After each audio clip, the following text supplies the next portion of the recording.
사무엘상 9장 21절 말씀을 보도록 하겠습니다.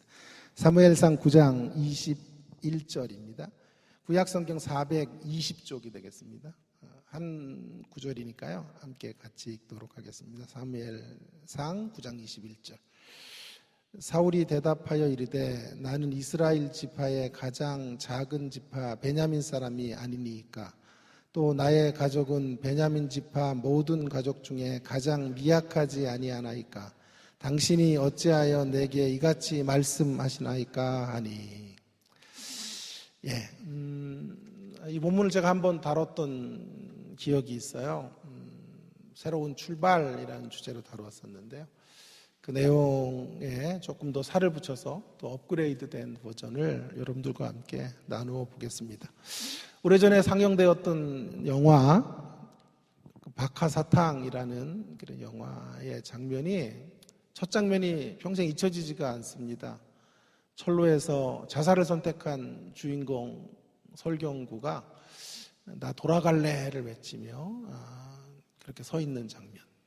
그러면서 영화는 그가 왜 이 자리까지 오게 되었는지 앞으로 돌려서 그의 출발선상에서부터 그렇게 순수했던 사람이 왜 이렇게 돌아갈 수 없는 자리까지 오게 되었는지를 추적해가는 방식으로 영화가 진행이 되고 있었습니다. 큰 감동을 받았는데요. 끝내 그 주인공은 돌아가지를 못했죠. 비극을 맞이하고 말았습니다. 여러분, 신자는 어떤 사람일까요? 예수를 믿는 저와 여러분은 어떤 인생들일까요? 늘 돌아가는 인생이에요. 마땅히 돌아가야 될 자리로, 하나님께서 우리에게 요청하시는 자리, 하나님께서 우리에게 원하시는 자리로 마땅히 날마다 돌아가는 사람. 우리는 돌아가야 합니다. 돌아가야만 늘 새로워질 수 있기 때문입니다. 날마다 새로워지는 것이 신앙생활의 목표 중에 하나다라고 말해도 결국 지나친 표현은 아닐 것입니다. 어디로 돌아가야 될 것인가? 오늘 본문은 그런 이야기를 해주고 있어요. 사울의 이야기인데요. 우린 지난번에 이스라엘이 왕을 요구했죠. 그 왕에 대한 요구를 하나님께서 이제 들어주시면서 이스라엘의 초대 왕으로 사울을 지목해 주세요. 사무엘을 통해 사울을 만나게 하시고, 아마 사울은 지금 자기 아버지 암나기를 잃어버렸는데요. 그걸 찾으러 사완과 돌아다니다가 사무엘과 조우하게 되고, 사무엘을 통해 당신이 이 나라의 초대 왕이요 라는 소리를 듣게 된 것입니다. 그때 21절의 고백을 사울이 하고 있는 거죠. 어디로 돌아가야 되는지 하는 것을, 신자인 우리들이 어느 방향으로 나가야 될 것인지 하는 것을 분명히 말해주는 대목이라고 생각합니다. 오늘 이것 먼저 좀 생각하려고 하고요. 이건 지난번에 한번 제가 언뜻 말씀을 드렸기 때문에 이것과 함께 또 한 가지는 돌아가려면 어떻게 해야 되는가 하는 두 가지 문제를 이제 시간이 되는 선에까지 함께 나누도록 하겠습니다. 먼저 우리가 돌아가야 될 자리가 어디인가 하는 것이죠. 내 영혼의 봄날로 돌아가야 된다 하는 것이 첫 번째 답입니다. 우리 어디로 돌아가야 할까요? 내 영혼의 봄날, 그 자리로 돌아가야 합니다. 내 심령의 전성기로 돌아가야 된다. 여러분, 우리 영혼의 봄날들이 있었어요. 그 봄날의 특징은, 그 봄날을 맞이했던 그 특징은 모두 한 가지가 있었어요. 감격이 있었어요. 하나님을 향한 첫사랑이 있었고, 좀 과장되게 말하면 밥을 굶어도 행복한 시절들이 있었죠. 하나님 베풀어 주시는 은총에 취해서 살았던 시간들, 그런 시간들이, 그 감동의 시간들이 하나님과 나눴던 밀월관계, 그 아름다웠던 신혼의 시기 같은 시기들이 있었죠. 우리 글로 돌아가야 된다. 오늘 사울은 그런 모습을, 그 인생의 전성기의 모습을 지금 보여주고 있는 거죠. 사람들과의 관계도 마찬가지입니다. 연애 시절을 한번 생각해 보세요. 그때 참 상대의 존재 그 하나만으로도 기뻤던, 감동이었던 그런 시간들을 우리가 지나오지 않았습니까? 사울 영혼의 봄날을 성경은 지금 말해주고 있어요. 사울의 인생을 통틀어 가장 아름다웠던 시기. 그 시기의 모습을 지금 보여주고 있는 거죠. 그가 왕이 될 사람이라고 19절 20절에서 사무엘이 말하자 그는 너무도 겸손의 고백을 드려요. 21절이죠. 다시 한번 보세요. 사울이 대답하여 이르되 나는 이스라엘의 지파 중에 가장 작은 지파 베냐민 사람이 아닙니까? 나의 가족은 베냐민 지파 모든 가족 중에 가장 미약하지 않습니까? 그런데 어찌하여 제가 왕이란 말입니까? 이토록 작은 자에 불과한 저를 이스라엘의 왕으로 삼으시는 이 은혜가 웬 말입니까? 이것이 제가 판단해 보건대 사울의 영혼의 봄날이에요. 가장 감격으로 충만했던 시간. 물론 사울은 이때부터 이 고백을 하고 얼마 지나지 않아 이제 타락의 길을 걸어가요. 결론부터 말씀드리면 감격이 빠졌기 때문에 그래요. 우리에게도 그럴 수 있다는 것을 말씀드리는 것이 제 설교의 요지가 되겠습니다. 이제 조금 더 깊이 이 구절을 한번 좀 음미해 보려고 합니다. 사울이 이렇게 감격하게 된 이유가 어디 있었을까? 감격의 이유를 좀 생각해 보겠습니다. 감격의 장면이잖아요, 이게. 근데 그 이유는 우리가 많이 추적해 들어가야 돼요. 여기에 강조점을, 액센트를 어디에 둘 것인가가 중요한데요. 작은 자에게 액센트를 두었는지 아니면 베냐민이라는 단어에 액센트를 두었는지를 살펴봐야 돼요. 자연스럽게 읽으면요, 작은 자, 이렇게 작은 자에게 이런 은혜를 주십니까? 이렇게 읽을 수 있어요. 그게 자연스러워요. 베냐민 지파보다 강조되는 건 작은 자다.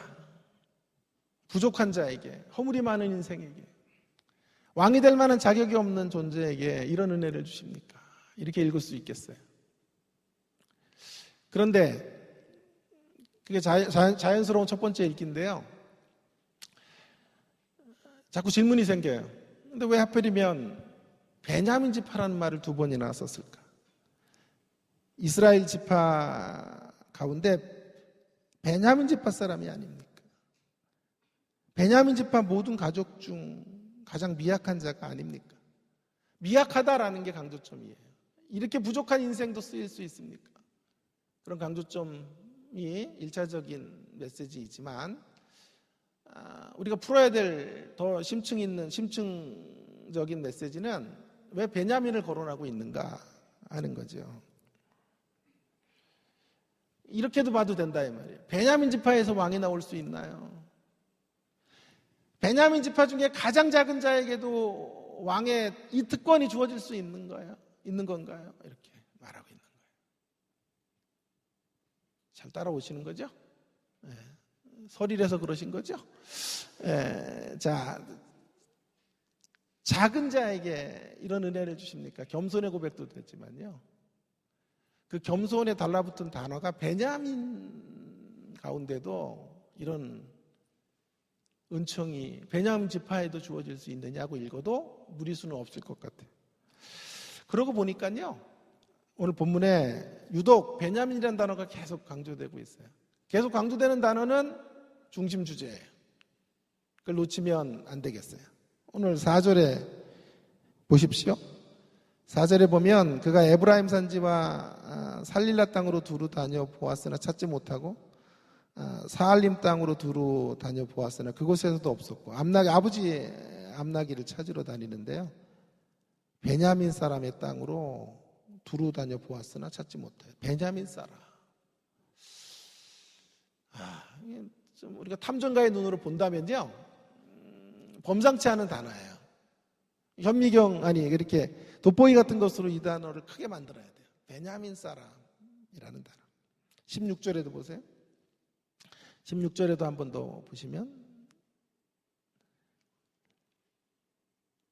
내일 이맘때에 내가 베냐민 땅에서 한 사람을 내게 보내리니 너는 그에게 기름을 부어 내 백성 이스라엘의 지도자로 삼으라. 그가 내 백성을 블레셋 사람들의 손에서 구원하리라. 내 백성의 부르짖음이 내게 상달되었으므로 내가 그들을 돌보았노라 하셨더니 하나님 말씀하시는 거죠. 그때 뭐라고 말해요? 베냐민 땅으로. 베냐민 땅으로. 그리고 21절에 사울은 드디어 네가 왕이다 라고 말하는 사무엘의 어떤 위임 명령 앞에 말하는 거죠. 베냐민 사람도 됩니까? 베냐민 사람 중에 이렇게 미천한 자도 되는 것입니까? 베냐민 사람의 미천한 자도 강조이지만 베냐민 사람도 강조해요. 베냐민 사람의 미천한 자, 우리 그렇게만 읽을 필요가 없고요. 베냐민 사람이라고 하는 거죠. 우리가 이 베냐민이라는 단어에 창념해야 되는 이유는요, 사사기가 앞에 있기 때문에 그래요. 우리 사사기를 새벽에 공부를 했습니다. 여러분들과 함께. 사사기의 결론에 이스라엘의 가장 어두웠던 시기에 한 그림을, 그 사회가 얼마나 타락했는지를 여실히 드러내는 한 그림을 소개하고 있는데요. 사사기, 성경은 이렇게 종과 횡으로 연결해서 읽어야 되는데요. 사사기 19장에 보면요, 거기 한 레위인이 첩을 얻어서 그 첩이 화가 났는지 자기 친정에 가 있는 첩을 데리고 오는 과정에서 한 지역에 머물게 되는데요. 그 지역이 베냐민 사람들이 살고 있는 기브아라는 족속이 있는 곳이에요. 그곳에서 그 밤에 그 첩의, 그 레위인의 첩이 겁탈을 당해요. 그리고 밤새 고생을 하다가 아침에 죽어요. 레위인이 길을 떠나려고 문을 열었는데 문고리를 잡고 죽어 있는 거예요. 그 레위인이 너무 화가 나서 죄송합니다, 이 구종 전날부터 그 시신을 12토막으로 훼손해서 각 지파에게 보내요. 그리고 이 베냐민 지파를 진멸해야 된다. 먼저 베냐민 지파 안에 있는 기브아 사람들의 이 불량배들을 잡아 처벌하기로 해요. 그러나 베냐민 사람들이 내어주질 않자 11대 1의 싸움이 벌어지게 된 거예요. 그래서 그 과정 속에 서로 엄청난 피를 흘리고요. 근데 어떻게 되냐 하면 베냐민 지파가 600명의 장정을 빼놓고 모두 멸절이 돼요. 이런 역사적 배경이 있는 거예요. 600명의 용사들을 빼고 나머지 모든 여성들이 다 죽어요. 나머지 모든 베냐민 지파에 속한 사람들이 진멸을 당해요. 여러분, 사무엘서는요, 사울왕이 오기 전까지는 사사시대예요. 그죠? 사사시대가 끝나고 사울왕정이 시작된 거, 다윗왕국이 시작된 거죠. 그러니까 지금 사사시대라고 말해야 돼요. 사사시대의 베냐민 지파는 어떤 별명을 갖고 있는 사람들일까요, 그러면? 불명예의 대명사가 아닐까요? 심판의 대명사, 패역함의 대명사로 불려지고 있는 사람들이에요. 베냐민 지파 사람들하고는 어쩌면 모든 지파 사람들이 벽을 두고 살았을 거예요. 그 사건을 떠올리며 베냐민 지파와 싸웠던 그 시간들을 추억하면서 아무리 마음을 풀려고 해도 풀 수 없는 깊은 골이 있었던 사람들, 그들이 베냐민 사람들이에요. 이것이 성경이 베냐민을 강조하는 이유인 거예요. 사울이 자신이 첫 번째 이스라엘의 왕이라고 할 때 이렇게 작은 자에게 은혜를 주십니까? 그 정도가 아니라요. 베냐민 지파의 작은 자도 됩니까? 베냐민 지파 사람도 이 은혜에 대해 오래 쓸 수 있는 것입니까? 라고 감동하고 있는 거예요. 이 감동이 있었기에, 이 감격이 있었기에 사울이 이스라엘의 초대왕이 되었을 것이라 저는 생각을 해요. 하나님 이런 분이에요. 진노 중에서도 국류를 절대로 잃어버리지 않으시는 분. 다른 많은 지파들이 있었잖아요. 유다 지파에서 뽑으면 얼마나 좋아요. 요셉 지파에서 초대왕을 선출하면 얼마나 덕스러워요. 그런데 유독 하나님이 선택하시고 지명하여 부른 사람이 사울인데요. 그 사울은 베냐민 지파, 이렇게 치욕의 이름을 가지고 역사적으로 가장 큰 심판을 받았던 베냐민 지파 사람, 도무지 기사회생이 불가능한 그 지파 사람, 하나님께서 이스라엘의 초대 왕을 세우고 계시는 거죠. 사울은 지금 감격하고 있는 것입니다. 어찌 하나님 이 베냐민 지파 가운데 이런 은혜를, 회복의 은혜를, 아까 찬송에도 회복이란 단어 나왔죠. 회복의 은혜를 주시는 겁니까? 마땅히 진노와 하나님의 형벌로 사그라져야 하는, 심판을 받아 마땅한 우리의 행실을 따라가 아니라 하나님의 국류를 따라 베냐민 지파를 다시 살려주시고 그 베냐민 지파 속에 이스라엘의 가장 영광스러운 왕을 세우시는 것입니까?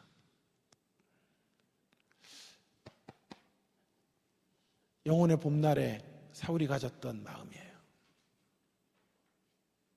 우리 이 마음을 갖고 살아야 된다 이 말이에요.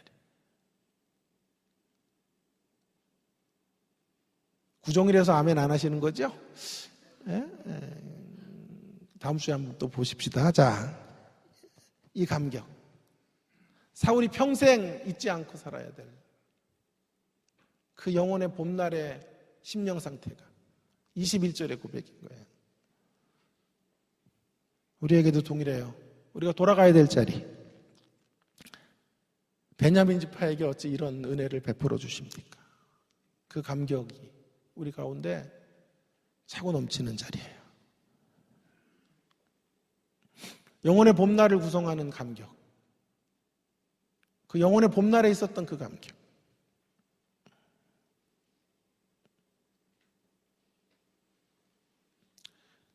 그 감격을 잃어버린 그 대목은 왜 그 감격을 잃어버리게 되었을까요? 그 감격의 부재는 어디서 온 것일까요?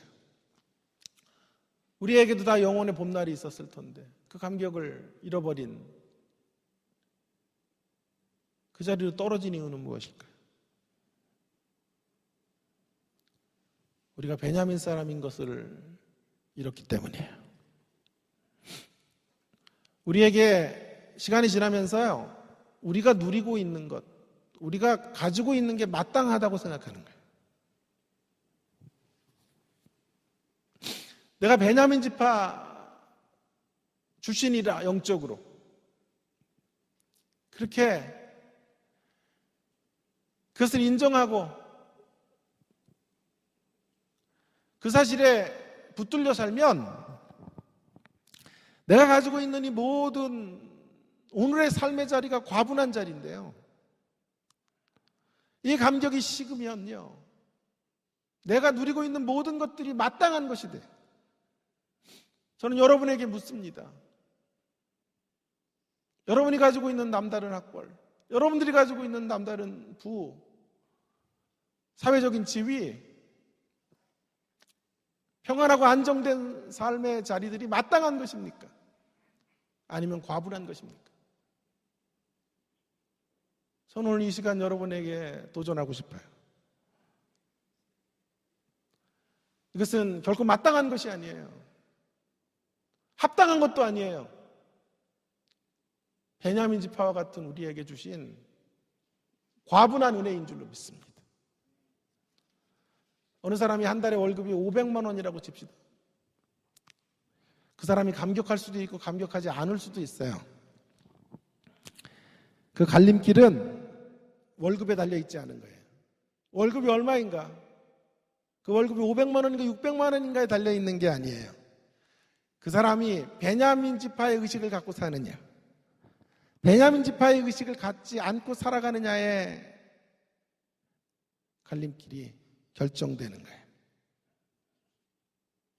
베냐민 지파임을 아는 사람, 베냐민 지파임을 깨닫고 살아가는 사람은 자신이 받은 월급이 참으로 과분한 대접이라는 것을 알고, 또 그 물질을 벌 수 있는 환경과 시간과 여건을, 또 좋은 회사를 허락해 주신 것에 감격하면서 모든 찬송과 영광을 하나님께 돌려드리게 되는 거예요. 반면에 베냐민 사람이라는 단어를 놓치고 살아가는 사람은요, 감격을 잃어요.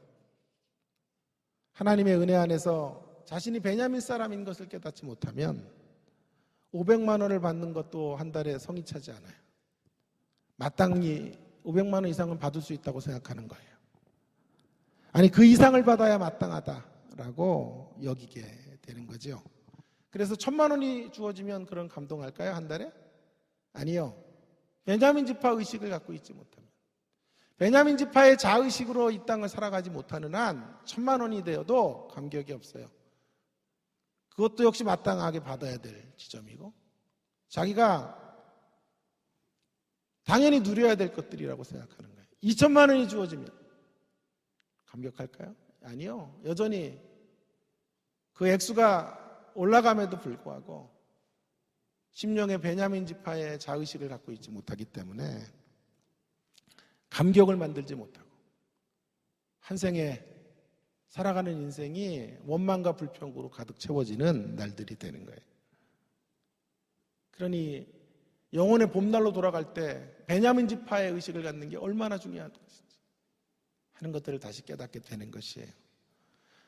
이제 구약에서 사울을 베냐민 지파로 소개했다면 이제 신약으로 한번 이동해 와 보겠습니다. 여기서부터는 조금 더 업그레이드가 된 버전인데요. 사도행전 2장으로 가면 이 베냐민 지파라는 표현과 동일한 또 하나의 표현이 나와요. 사도행전 2장은 여러분, 오순절 성령 강림을 통하여 교회가 폭발적으로 부흥하고, 그리고 처음 성령의 강력한 은혜를 경험한 이들이, 주의 제자들이 각처에서 올라온, 명절을 지키기 위해 각국에서 올라온 사람들을 향하여 방언을 말해요. 그죠? 그 방언을 말하는데 직독직해가 되는 거예요. 참 놀라운 장면이 아닙니까? 이 방언은 고린도서에서 나오는 방언과는 달라요. 우리가 기도할 때 드리는 그 방언은 사람들이 알아들을 수 없는, 그러나 하나님과 은밀한 교제를 나눌 때 쓰는 방언의 기도예요. 그래서 사람들이 알아들을 수 없기 때문에 방언은 통역이 필요하다, 이렇게 말씀하셨죠. 근데 사도행전 2장에서 나오는 이 방언은 대상이 사람이고요, 사람이 알아들을 수 있다는 특징을 갖고 있어요. 전자는, 고린도서에서 나오는 방언은 종교현상으로서의 방언이라고 한다면, 지금 사도행전 2장에서 나오는 방언은 이례적이고 특별하게 하나님께서 섭리 속에서 언어의 혼잡함을 해소시키기 위해서 허락하신 방언이라 말할 수 있을 거예요. 어부들 출신이었던 사람들, 변변한 직업도 또 사회적인 지위도 갖고 있지 않았던 그런 주의 제자들이 은혜를 받고 방언을 말하는 거예요. 인근각처에 왔던 언어가 다른 사람들의 귀에 하나님의 음성이 들려지도록 그들의 언어로 말을 해주는 것과 똑같은 효과들이 생기게 된 거예요. 한 번도 언어를 배워본 적도 없는 사람들이 그런 언어를 구사하게 된 거죠. 그리고 이 성령의 역사와 함께 사도행전 1장 8절이 성취돼요. 성령이 너희에게 임하시면 예루살렘과 온 유대와 사마리아와 땅끝에 이르러 내 증인이 되리라고 하시는 하나님의 이 선교의 명령들이 이들을 통해서, 이들의 흩어짐을 통해서 이루어지게 된 거예요. 자, 저는 묻습니다. 이렇게 흩어진 사람들, 성령을 경험하고 놀라운 방언을 말하고 하나님의 능력을 경험한 자들이 흩어지면서 복음을 전하러 갔죠. 그 자리는 굉장히 어렵고 힘든 역경의 자리이고 장애물이 있는 자리라고 말씀을 드렸어요. 자, 그 자리에서 그들은 감격했을까요? 감격하지 않았을까요? 어떤 심령으로 복음을 전하러 나아갔을까요? 묻는 거예요, 여러분에게. 감격을 과연 했을까요? 안 했을까요? 감격이 있었을까요? 없었을까요? 주여. 예, 답은요, 사람마다 달랐을 거예요. 그죠? 사람마다 달랐을 거예요. 갈림길이 뭘까요? 그 갈림길을 알려드리려고 그래요. 2장 7절이. 사도행전 2장 7절이. 구약에서는 베냐민 지파라는 단어였다면 사도행전 2장 7절에서는 조금 다른 표현으로서 쓰여지고 있어요. 다 놀라 신기하게 여겨 이르되 보라 이 말하는 사람들이 다 갈릴리 사람이 아니냐. 갈릴리 사람. 이들이 갈릴리 사람이 아니냐. 방언을 말합니다. 아까 말했죠, 방언.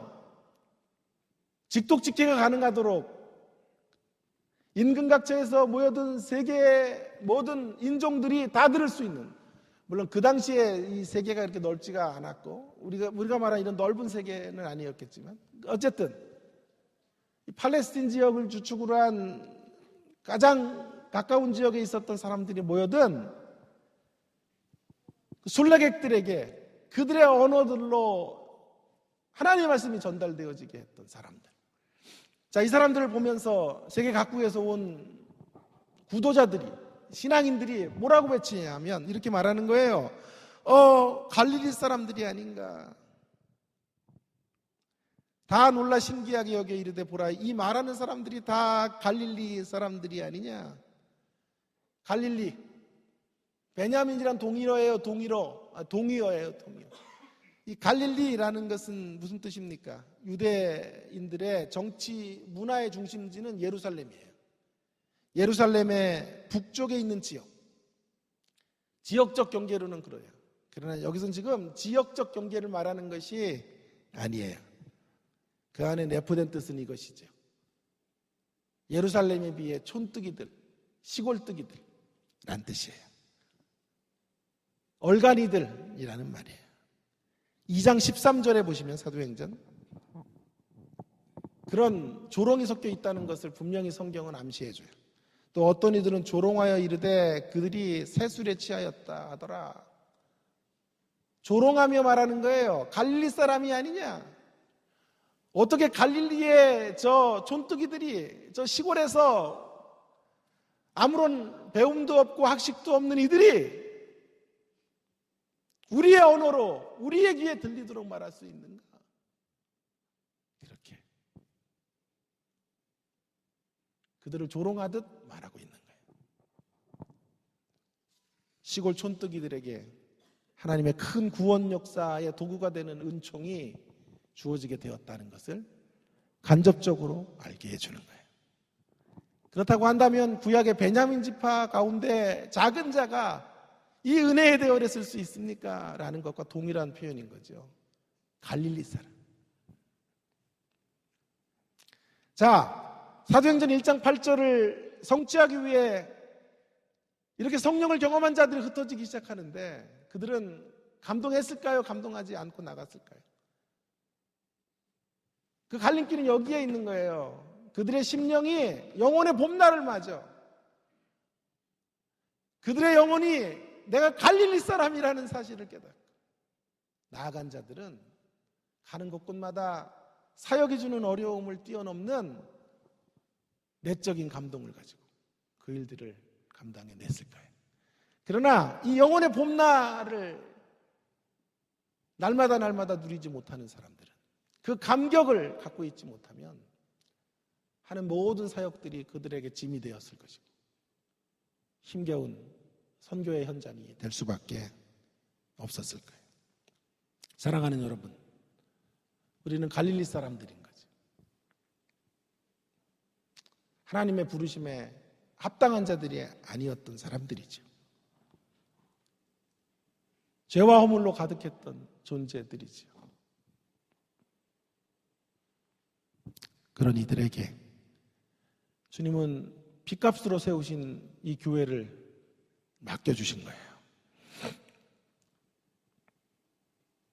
베냐민 사람이고 갈릴리 사람이기에 이 거룩한 사역에 합당하지 않음에도 불구하고 하나님께서 우리에게 교회를 섬길 수 있는 은총을 허락해 주신 거예요. 우리는 한시도 이 사실을 잊지 말고 살아갈 수 있게 되기를 주의 이름으로 부탁을 드립니다. 합당한 부르심의 자리가 아니에요. 과분한 부르심의 자리. 우리가 누리고 있는 모든 것들이 합당한 누림이 아니에요. 베냐민 지파 같은 이들에게, 갈릴리 사람과 같은 이들에게 허락해 주신 분에 넘치는 은혜의 자리이고 은총의 자리인 것을 날마다 붙들고 살아갈 때 다시 우리의 영혼의 봄날이 찾아오게 되는 줄로 믿습니다.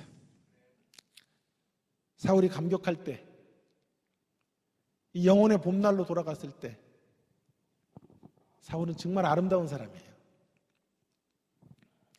그 감격이 있을 때 그의 걸어가는 걸음이 10장에 나오는데요. 사무엘상 10장에 정말 지도자다운 겸손함을 가지고 서 있어요.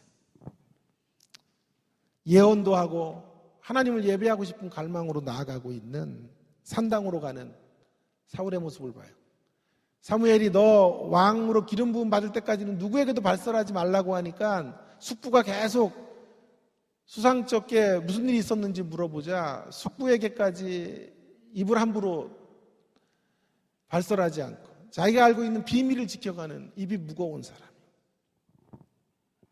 11장에 가면요, 이 영혼의 봄날, 그런 심령의 상태를 가지고 있을 때는 암몬 자손들을 한 칼에 무찌르는 진짜 왕다운 모습으로 서 있게 되었던 사람이 사울이에요. 그러나 감격이 사라질 때 사울의 모습은 짐승보다도 더 짐승 것 같은 인생이에요. 감격이 사라지자 블레셋과의 전쟁에서 두려움에 빠지죠. 그리고 제사를 월권하죠. 제가 지난번에 이런 말씀을 드렸어요. 왕이 건강해지려면 선지자와 친해야 돼요. 기억하시죠? 선지자와의 관계에서 선지자의 권한을 월권하면 안 돼요. 왜냐하면 선지자는 하나님의 음성을 전달하는 사람이라. 마음이 조급해지니까 사람들의 민심이 흩어질까 봐 군사들이 흩어지는 것들을 방지하기 위해 사무엘이 내려오지 않자 예배를 자기가 집례를 하는 이런 월권 행위를 하기 시작하면서부터 사울은 폐위의 길로 걸어가기 시작하는 거예요. 아말렉을 진멸하라는 명령을 순종하지 않아요. 감격이 사라지자 그는 좋은 언약의 파트너인 다윗을 대적자로 알아 한 생애 동안 다윗 죽이기에 혈안이 되어 살다가 마침내 접신한 여인을 찾아가 미래의 운명을 예언받고 비참한 죽음으로 인생이 끝나게 돼요. 여러분, 우리 안에 이 감격이 사라지면 베냐민 지파 갈릴리 사람이라는 의식이 우리 안에서 사라지게 되면 남는 건요, 사울 안에 남아있는 그것들이에요. 열등의식과 시기와 미움과 질투와 분쟁하는 것과 악독과 이런 것들과 함께 인생을 살다가 하나님이 주신 그런 왕의 특권도 잘 누리지 못하고 그 당시에 1인자의 자리를 줬는데도 거기서도 미치광이 짓을 하며 정신병자로 인생을 살다가 끝나게 되는 존재가 인간인 거예요. 감격이 있느냐 없느냐가 이렇게 중요한 거예요.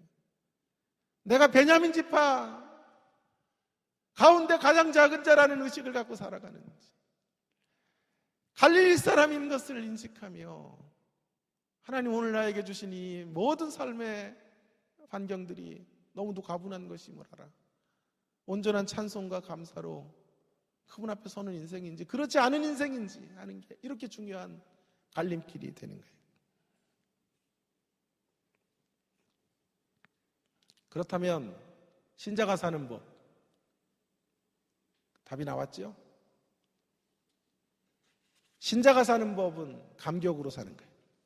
감격을 회복하는 거예요. 감격을 회복하여 내 영혼의 봄날을 다시 찾아오는 거예요. 올 한해 주님의 십자가 교회 모든 성도님들이 바로 이런 주님의 십자가 사랑으로 인한 감격으로 우리의 심령들이 날로 새로워지는 역사, 여러분의 마음 가운데 펼쳐져 가기를 주의 이름으로 부탁합니다. 베냐민 사람, 갈릴리 사람인 것을 언제든지 잊지 않고 살아가는 우리의 모습들이 되기를 소원합니다. 자, 그러면 한 가지 더 생각을 하려고 그래요. 우리가 돌아가야 될 자리가 어디인지는 확인을 했죠. 돌아갑시다. 그런데 어떻게라는 단어가 더 중요해요. 어떻게 돌아갈 수 있을까? 어떻게 돌아갈 수 있을까요? 자, 오늘 그런 이야기를 남은 한 10분 정도 말씀의 시간들을 통해 생각해 보려고 그래요. 어떻게 돌아갈 수 있을까? 결론부터 말씀드리면 돌아가려면요, 돌아서야 한다. 돌아가려면 돌아서라 하는 거예요. 돌아가는 길, 영혼의 봄날로 돌아가는 길. 한마디로 소극적인 차원으로 먼저는 하지 말아야 될 게 있어요. 그것은 돌아가려면요, 나의 인간적인 방편으로 무언가를 힘쓰는 자리로 가면 안 돼요. 다시요. 내가 인간적인 방편과 수단과 방법을 가지고 내 자원을 가지고 기독교 신앙의 그 감동을 만들어내려고 몸부림치면 안 돼요. 그럼 어디로 가야 될까요? 오늘 주보에 있죠. 마음의 질서를 새롭게 하는 자리로 가야 돼요. 자, 이게 무슨 말인가? 인간적인 방편으로 힘쓰는 자리가 아닌 마음의 질서를 새롭게 하는 자리로 갈 때 우리가 주님 원하시는 이 감격의 인생, 늘 감동이 식지 않는 은혜의 자리를 사수하며 살아갈 수 있는데요. 이게 무슨 말인지를 좀 설명을 해보겠습니다. 이런 설명을 위해서 제가 한 유명한 영성학자 한 사람의 책을 좀 가지고 조금 좀 본문을 이제 조금 더 넓게 생각하면서 한번 생각해 보려고 해요. 그 학자는 달라스 윌라드라는 사람이에요. 달라스 윌라드라는 사람이 지은 책 중에 하나님의 모략이라는 책이 있어요. 사실은 제가 가져왔는데 여기를 못 갖고 왔네요. 저 가방에는 있고. 하나님의 모략이라는 책은 제가 성경 옆에 늘 가까이 두고 성경만큼 애지중지하는 책이에요. 시간이 될 때마다 읽고 또 읽고 하는 몇 권 책 중에 한 권인데요. 달라스 윌라드가 하는 말을, 세계적인 영성학자인데요, 그가 하는 말을 좀 주축으로 우리의 영혼의 봄날을 회복하는 길들을 좀 깊이 생각을 해보려고 그래요. 여러분, 기독교 신앙은 언뜻 보면요, 자, 결심하면 되는 것으로 생각을 해요. 결단하고 비장한 각오로 이제 하나님의 뜻을 찾고 계명을 지키며 나아가야 되겠다라고 결단하면 되는 것이다 라고 생각해요. 그러나요, 결국 그렇지 않아요. 특별히 윌라드는 하나님의 율법과 계명을 지키는 문제들을 거론하면서 이런 멋진 이야기를 하는데요. 계명은 하나님의 율법과 계명의 말씀을 지키는 이런 삶들을 살아가려면 율법을 지키려고 하면 안 된다는 거예요. 뭔 역설적인 표현인가. 율법을 지키라고 주신 건데 우리가 지키려고 하면 안 된다 라고 말하고 있는 거죠. 전제는 스스로의 힘으로 무언가를 지켜내려고 하고 스스로의 힘으로 영혼의 봄날로 돌아가려고 하면 우리 손에 영혼의 봄날이 잡힐 것 같지만 잡히지 않아요. 반대예요. 기독교 신앙이 요청하는 바는 이거예요. 하나님의 계명과 하나님의 율법의 말씀들을 그저 맹목적으로 순종하는 게 아니에요. 실상은요, 여기서부터 시작해야 돼요. 우리 스스로는 이런 하나님의 은총의 자리로 나아갈 수 없고 하나님 원하시는 이 계명을 지켜낼 수 없다고 하는 철저한 무기력과 무능력의 모습을 인정하는 데서부터 영혼의 봄날을 가는 길목이 시작되는 거예요. 한마디로 자기 부인서부터 시작되는 거죠. 우리가 열심히 결단하고 그래 말씀을 주셨으니까 이제 노력해야 된다. 그렇게 행동하는 것으로 되는 것이 아니에요. 철저한 자기 부인의 자리를 지나가야 돼요. 그래야만 하나님의 말씀을 순종하고 하나님과 올바른 관계로 나갈 수 있는 길들이 열리게 되는 거예요.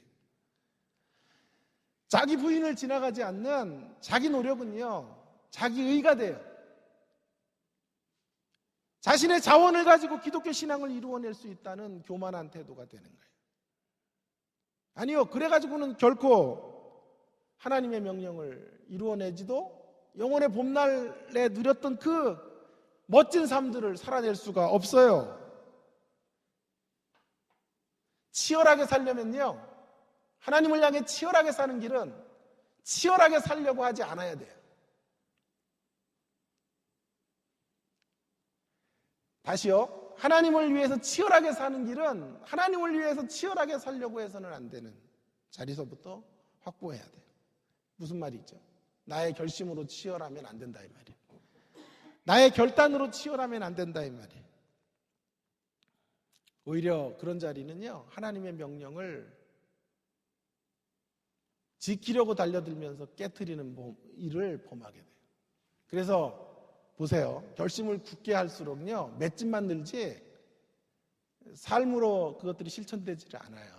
은혜를 받고 살아야지 하면 왜 이렇게 걸림돌이 그날따라 많은지, 왜 이렇게 그날따라 남편이 까칠하게 나오는지, 애새끼들은 또 왜 이렇게 그렇게 속을 새기는지 몰라, 그날따라.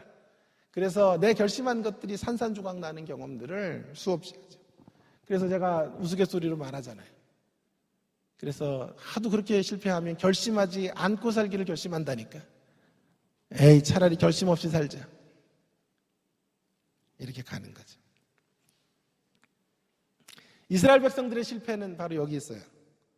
그들의 스스로의 자원으로 하나님의 명령과 계명을 지키려고 한 거예요. 인간적인 노력으로 하나님의 말씀을 따라 순종해 가면 영혼의 봄날이 올 것이라고 생각한 거죠. 은혜가요, 충만할 때는 그런 결심으로 나아가도 괜찮지만 이제 은혜가 식을 때가 문제예요. 식을 때가 되면 하나님의 명령을 반드시 결단으로 지켜가야 하고 규율을 따라서 내가 움직여가야 된다고 생각하면 그 하나님의 명령은 짐이 되어 짐이 되어서 그러나 지켜내야죠. 왜냐하면 지켜내지 않으면 은혜는 빠졌으니까 지켜내야 될 의무만이 있죠. 의무감으로 지키지 않으면 벌을 받고 지키면 상을 받게 되는 이런 공식으로 치달아가게 되는 순간 우리의 율법 지킴과 계명 지킴은 율법주의가 되는 거예요. 근데 그 뿌리가 뭐냐 하면 스스로의 결단으로 인간적인 방편으로 힘쓰는 거예요. 여러분, 수영을 저는 잘 못하지만요, 우리 딸이 수영을 배우고 아빠한테 하는 말이 있어요. 매일 물에 못 드니까 아빠 힘을 빼야 돼. 자식이 아주 건방져요. 힘을 빼래요. 사실은 기독교 신앙도 힘을 빼야 돼요.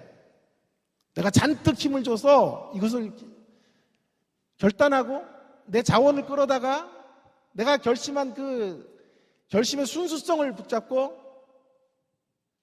자기가 얼마나 연약한 인생인지, 얼마나 그 결심 앞에 무너질 수밖에 없는 나약한 존재인지를 깨닫지 못하고 나의 결심하는 그 의지력이 근거가 되어 밀고 나가면 기독교 신앙이 이루어질 것 같지만요, 거기서 기독교 신앙이 가장 파괴되어지는 형태로 드러나게 되는 거예요.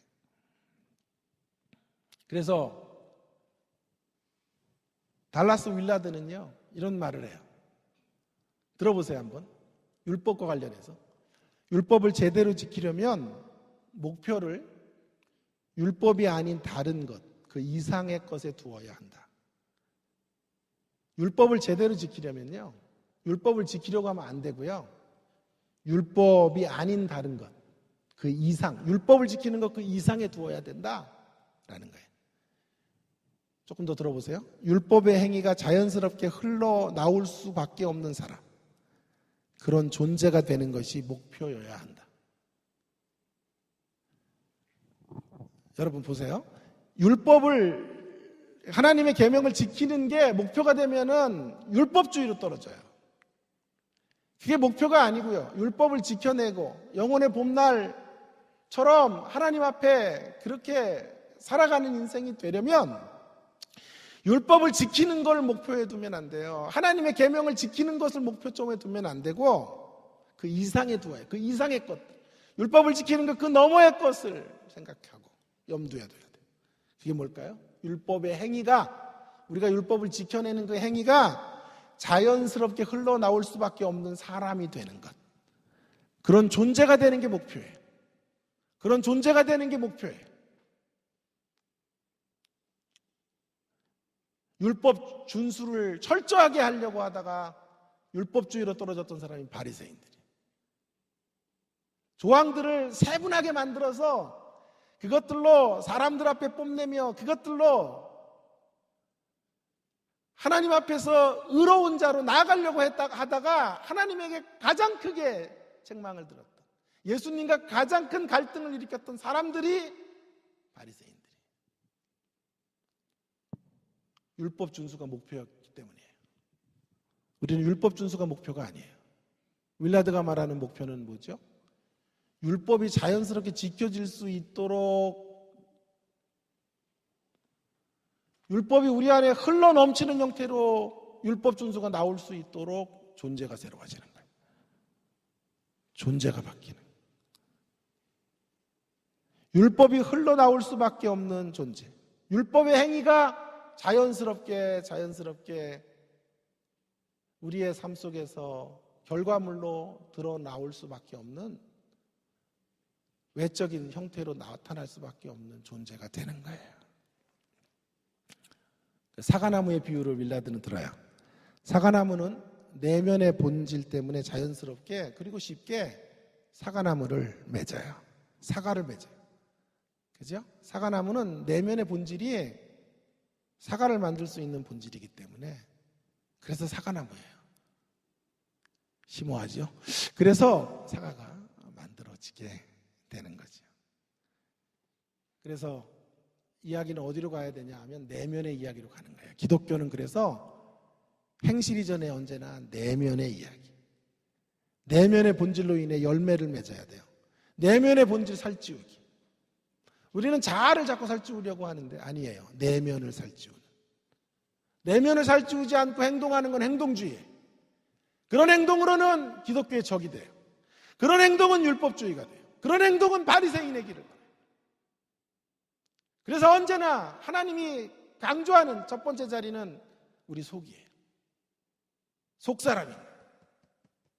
우리 안인 거예요. 우리 안에 존재 만들기예요. 존재가 만들어지면 존재로부터 흘러넘치는 것들이 하나님의 계명을 준수하는 형태로 나오게 되는 거죠. 내면을 살찌우지 않고 하는 행동들은 요란해요. 부산함을 떨어요. 의무감으로 하나님의 일들을 감당해요. 그러나 내면의 본질이 방향이 다르기 때문에 그가 하는 일만큼 사람들에게 상처가 돼요. 그가 만들어내는 행실만큼 규율이 만들어지고 그가 서 있는 자리마다 정죄가 이루어지고 편가름이 생기는 이런 문제들이 펼쳐지게 되는 거예요.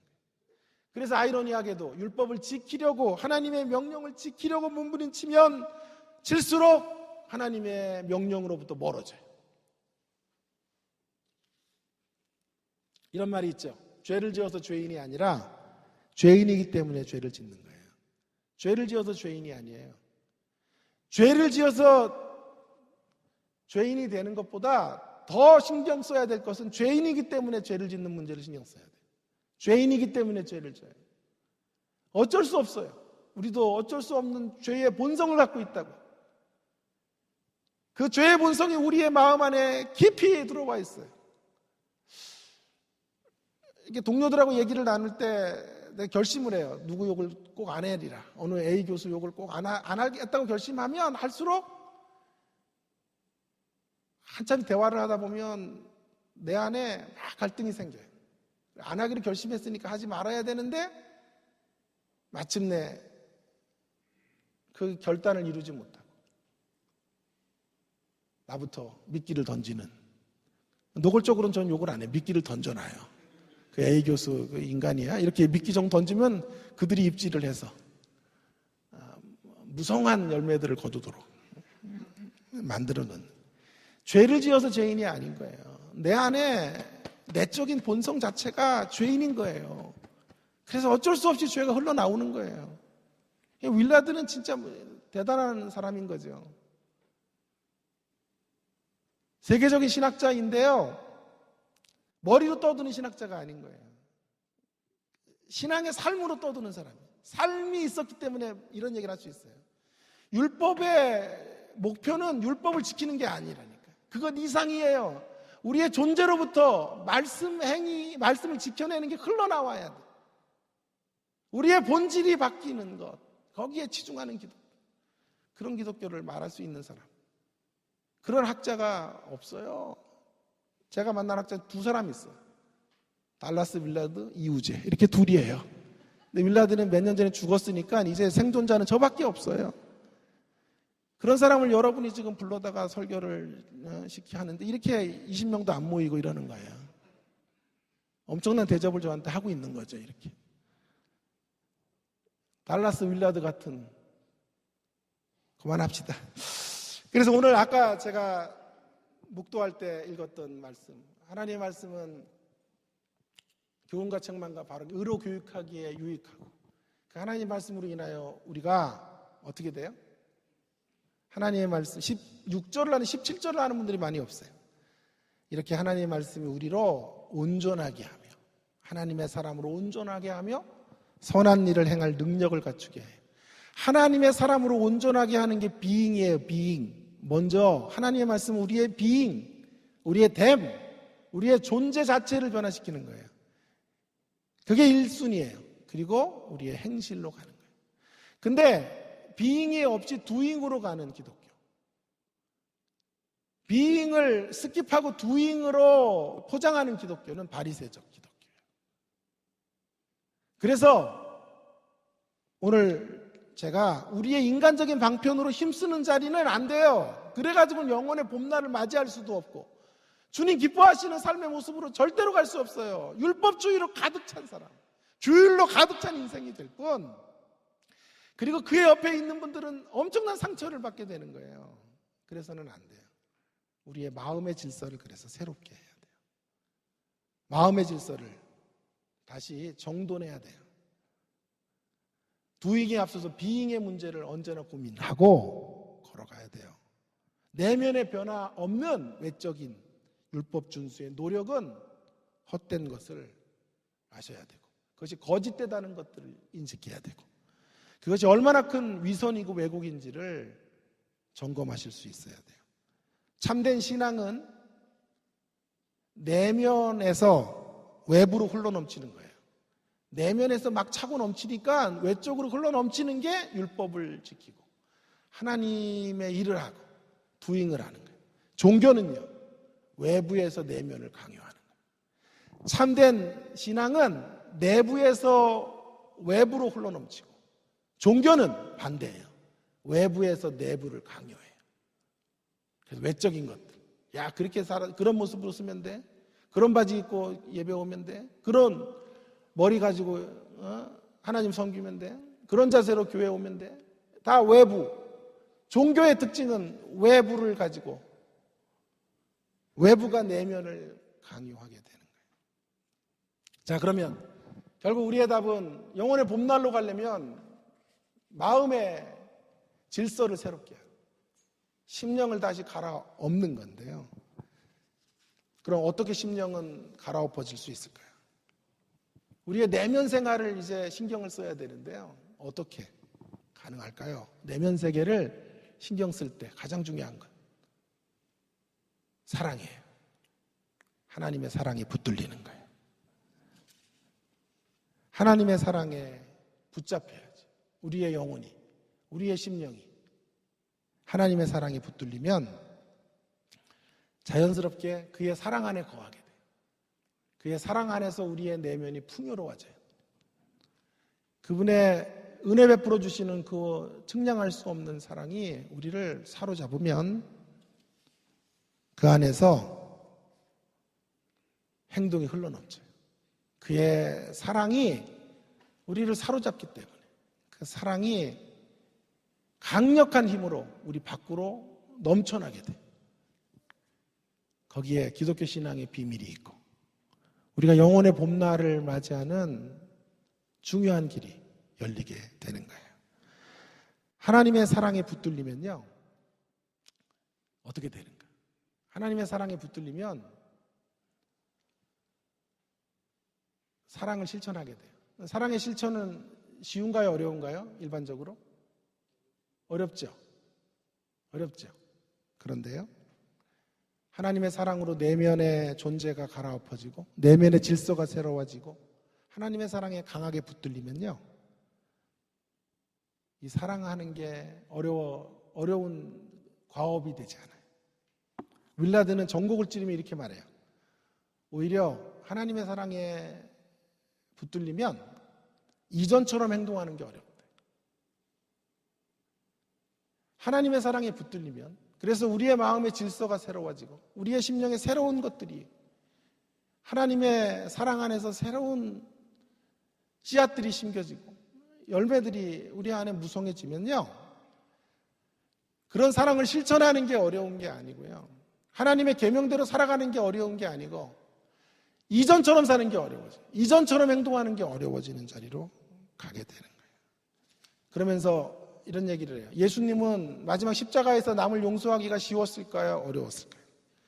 당연히 십자가상에서 자기를 향해 저주하고 십자가에서 조롱하는 이들이 그들을 용서하기가 어려웠겠죠. 근데 윌라드는 이렇게 말해요. 쉬웠을 거예요. 예수님은 쉬웠을 거래요. 왜냐하면 그분의 내면이 하나님의 사랑으로 충만했기 때문에, 그분의 내면이 하나님의 사랑으로 충일했기 때문에 원수들을 사랑하기가 쉬웠을 거예요. 오히려 예수님에게 어려운 게 뭐였을까요? 원수들에게 욕하는 게 어려워요. 그들을 미워하는 게 어려워요. 그들을 향해 분노하는 게 어려워요. 오히려 이전처럼 행동하는 게 어렵다 이 말이에요. 우리도 마찬가지예요. 신앙을 제대로 받아들여서 껍데기가 아닌 내면, 우리 속 두잉이 이전에 비잉의 문제를 고민하고, 우리의 기독교가 내면 가꾸기에 힘쓰는 종교가 되면, 하나님의 사랑에 그렇게 해서 붙들리게 되면 원수를 사랑하는 게 쉬워요. 원수를 욕하는 게 어려워요. 예수님의 길이에요. 러셀이라는 사람 얘기를 했죠. 자기 원래 기독교인이었어요. 어릴 때. 그러다가 무신론자가 됐어요. 그의 책에서 자기가 왜 기독교인이 아닌지를 말해요. 계명이 너무나 어렵대요. 이런 계명 어떻게 지키고 사니? 그래서 기독교인임을 포기했다 그래요. 예, 러셀은 어려워요 이게. 왜냐하면 뭐가 없기 때문에 그러냐 하면 내면이 받쳐주지 않고 내면이 하나님의 사랑으로 무르익지 않은 채로 계명을 지키면 이 계명만치 어려운 계명이 없어요. 성경 66권은 전부 사랑하라, 원수를 용서하라, 남을 위해 기도하라, 악을 악으로 갚지 말았는데 여러분 이 말씀을 그대로 내 결심으로 지키려고 해보세요. 내가 노력으로 지키려고 해보세요. 이것만큼 어려운 말씀이 어디 있어요 세상에. 못 지키죠. 러셀은 그러니까 당연한 거예요. 어려워서 기독교인임이 포기될 수밖에 없는 거예요. 러셀은 그런 기독교의 신비의 세계를 모르기 때문에 그래요. 기독교의 세계는 내면의 세계예요. 내면의 세계. 내면의 질서를 하나님의 사랑으로 새롭게 만드는 세계라고. 그래서 러셀은 할 수가 없었던 거죠. 그러나 우리는 할 수 있어요. 우리는 할 수 있어요. 왜냐하면 우리는 내면의 가치가 무엇인지를 알고 하나님의 사랑에 오늘도 붙들려 살기를 갈망하는 사람들이기 때문에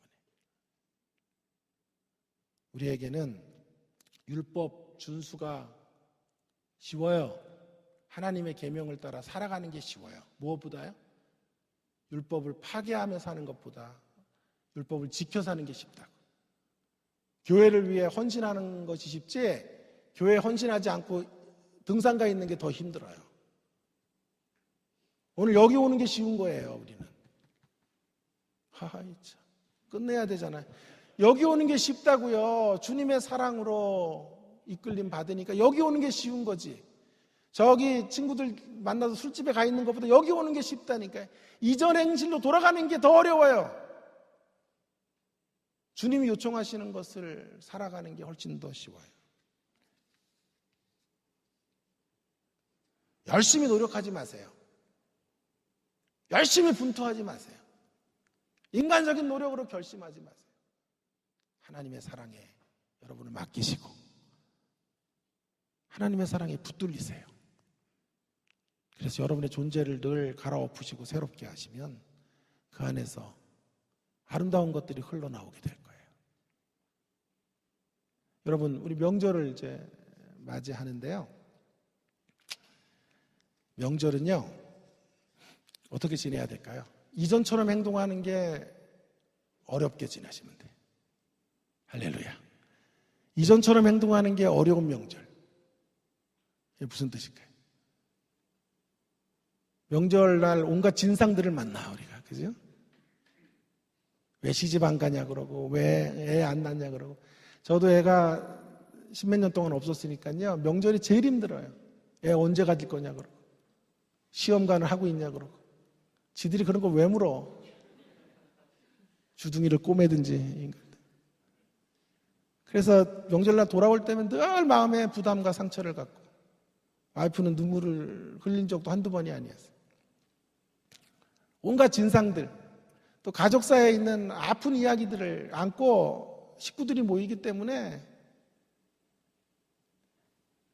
명절이 즐거운 날들이 아니고요.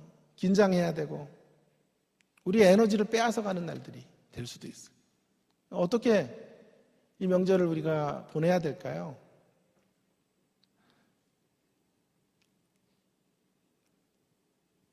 이전처럼 행동하는 게 어렵기. 사랑하는 게 쉽다니까요. 인내하고 버티고 내가 조금 더 베푸는 게 쉬워요. 주님의 사랑 안에 우리의 심령이 포착되어져 있으면, 붙들려 있으면 그들이 행동하는 대로 갚아주고 욕해주고 정말 해도 너무하네 이것들 그렇게 소리치는 것보다 악을 악으로 이를 이로 대접하는 것보다 그들을 품에 안아주는 게 훨씬 더 쉬운 명절, 그런 명절이 되기를 바랍니다. 집사님 한 분만 아멘해. 저분만 복을 받아야 돼. 자, 결론입니다. 잃어버린 감격을 회복하는 자리로 돌아가십시다. 설경구는 나 돌아갈래고 외쳤지만 못 돌아갔어요. 우리는 돌아가야 돼요. 날마다 어디로 돌아가요? 영혼의 봄날로 돌아가야 돼요. 결심으로 안 된다고요. 각오로 안 된다고요. 어떻게 해야 돼요? 하나님의 사랑 안에서 내면의 질서를 날마다 갈아엎어야 돼요. 너무 늦기 전에 사무엘상 9장 21절로 돌아가는 우리가 되기를 바랍니다. 9장 21절을 타산지석으로 삼아야 돼요. 사울은 못 돌아갔어요. 사울은 못 돌아갔어요, 여기를. 그래서 영원한 심판으로 떨어졌어요. 늘 우리가 베냐민 지파, 늘 우리가 갈릴리 사람인 것 한시도 잊지 말고, 오늘 우리가 누리고 있는 이 모든 은혜가 합당한 것이 아니에요. 마땅한 것이 아니에요. 분에 넘치는 것이. 하나님의 은총의 선물인 것을 기억하십니다. 감격하는 여러분 되기를 바랍니다. 신자가 사는 법, 감격하며 살아가는 거예요. 기도하겠습니다.